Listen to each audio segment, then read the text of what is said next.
do iki ngiki ni ikinini cyo gukuramo inda.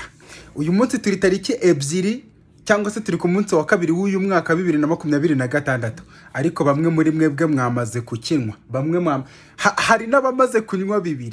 Bivuze ko kuva mu ijoro ryo kubunani kugera uyu munsi guys, mufite uburyo bwinshi cyane mushobora gusereburamo umwaka mushyashya. Ushobora kujya kuri bare, ushobora kujya ukarya ibiryo byiza, ukajya gutembera, apana mu buryo bwose.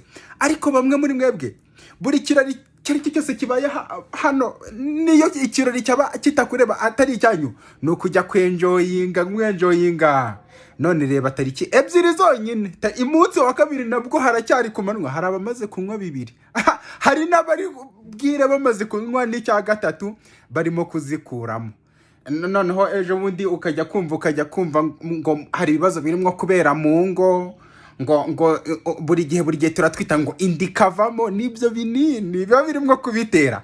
Fallopian tube iba yazamutse yatandukanye, no buri uko utwite bikazamba nibyo binini muba muri kunywa.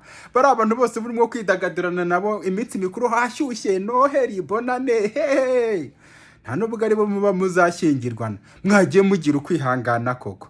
Mwihangane, uburyo bwinshi bwo guserebura burahari, apana kwangiriza ubuzima. Mwarangiza mukavuga ngo ntabwo mba cyangwa ngo mvuga amazimwe kandi mba naje kubaburira.